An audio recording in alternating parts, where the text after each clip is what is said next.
Muxtasar Minhajul Qasidin İmam İbn Qudama el-Maqdisi 12. bölüm Səpərinin ədəbləri haqqında. Səpər qıçışqı tegishlik narsadan qutuluş yoki arzu qilingan narsaga erishish vositasıdır. Səpər ikki turlikdir. Biri zahiri badan bilan yurtidan səpər qilish, yan biri qalb seyri bilan asfali safilindan Arsh a'loning buyuk mulkiga chiqilinadigan səpərdir.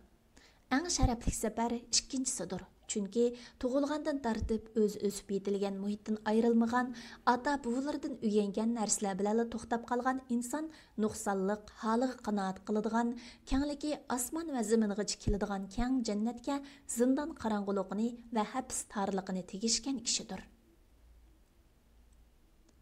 Ko'rmadim kishilar ichida qabih ayibni, qodir turib kam tuy qilganlarningkidek. Ammo bu safarga tayyorliqsiz atlanğuchi nayt cho'ng xatar ichida bo'ladigan bo'lg'ashqa qo'g'dug'uchi va yo'lboshchiga muhtoj bo'ladi. Natijada yo'lning noaniqligi, qo'g'dug'uchi yoki yo'lboshchining yo'qligi va o'zining g'ayratsizligi sababli yo'lini yittirib izib ketadi. Badaniy safar bo'lsa bir necha qismdir. Badaniy safarning nurg'un foydalari bo'lib qolmay, buyuk ofatlarmi bordir. Bu safarning hukmi yolg'iz yashash yoki kishilarga aralashib o'tishning hukmiga o'xshaydi. Yuqorida uning yo'lini bayon qilib bo'ldik. Badaniy safar qilishga tashviq qiluvchi foydalar yo bir narsadan qochish yoki bir narsani talab arzu qilishga chetiladi. Bir shaharda ko'rilgan taun, vabo, fitna va husumatdan qo'rqish yoki ziyoda qimmatchilikka o'xshash dunyolik ishlarda parokanda bo'lish qochishga sabablik bo'ladi.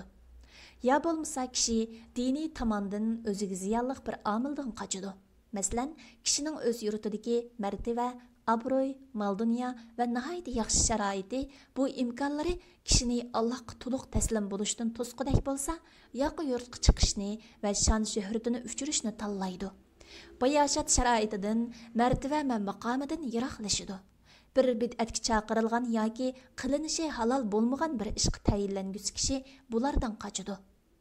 Safardan ko'zlangan va talab qilingan narsaga kelsak, yo mol-mulk, yuz obro'yga o'xshash dunyolik bir istak yoki ilmga o'xshash diniy bir talab umunishdir.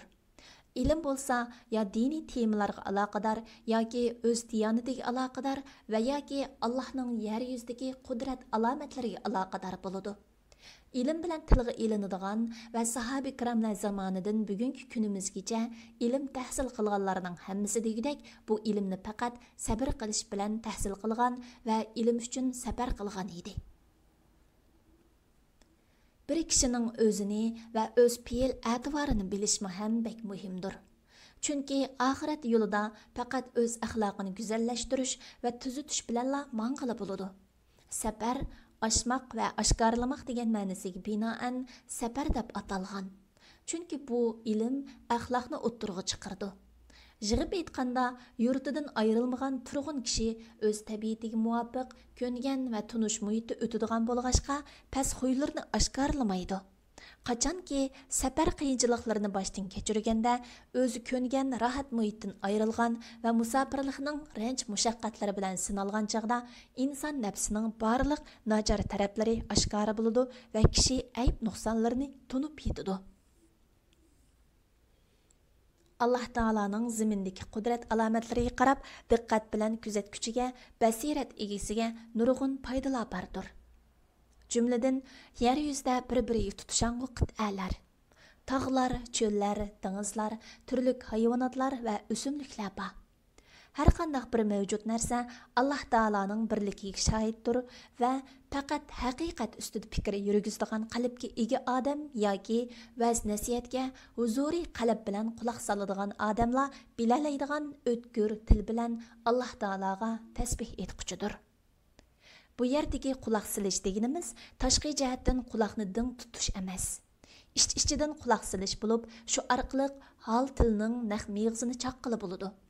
Osmon va zamindagi har bir zarrada Alloh subhanahu va taolaning birligi turlik shohidlar bordir.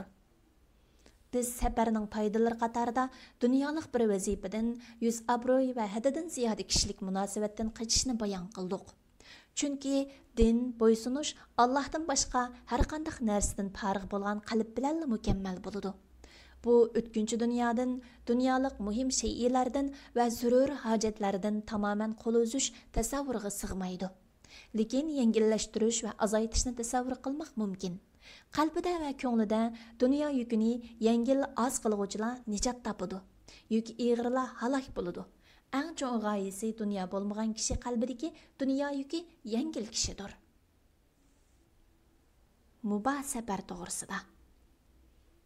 Kayfiyatni tangshash, ko'ngillik vaqt o'tkazish va sayr tomosha qatorliq niyatlarda qilingan ba'zi bir safarlar mubah safarlardir.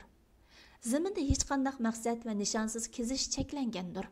Tavusning rivoyat qilishicha, Alloh uningga rahmat qilsin, payg'ambar sallallohu alayhi va sallam islomda tarki dunyo, raddi nikoh va jahonkezlik bilan ibodat qilish yo'qdir degan. İmam Ahmad ibn Hanbal, Allah onun rahmet qilsin, jahonkezlik bilan ibodat qilish islomda asla yo'qdir. Shundaqla payg'ambarlar va solihlarning qilgan ishlaridanmi emas degan. Uning ustiga safar diqqatni chachidi. Shunga oxiratni ko'zlaguchi murid faqat ilm talab qilish yoki o'zi o'rnak olgan bir pirni ko'rish uchun safar qilishi lozim. Safarning ash faoliyatlari va boshqa bablarda tilga ilingan mashhur adablar bordir.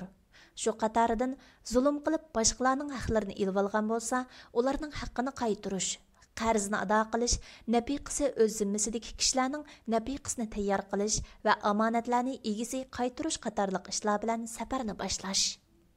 Yana solih hamroh tanlash, oila a'zolari va do'stlar bilan xo'shlashish. Yana istixor namoz o'qish va safarga payshanba kuni atigan chiqish. Yana yolg'iz safarga chiqmaslik, ko'pincha kechida yo'l yurish, biror manzilga yetib kelsa, egiz joyga chiqsa yoki tog' jilg'isiga kirsa, zikr va duolarni o'qishga beparvolik qilmaslik. Va yana yenida misvak, targ'oq, aynak, surma kabi foydali narsalarni ilib olish qatorliqlar. Safar qilg'uchining bilishi zarur bo'lgan ishlar. Safarga chiqquchi dunyo va oxirat uchun yenida uzuq ilib olish kerak. Jigilik, ichkilik va ehtiyoj tushkisi lozim keraklar dunyo uzuqidandir. Men safarga Allohga tavakkul qilib chiqaman.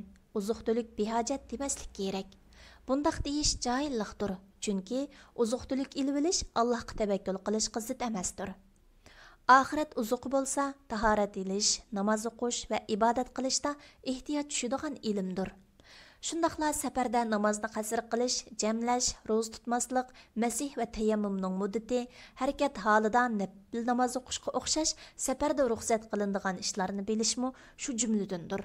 Bularning hammasi fiqh kitoblarida shartlari bilan bayon qilingan. Musafir safar jarayonida o'zgarib turadigan narsalarni, ya'ni qibla va namoz vaqtlarini bilish kerak.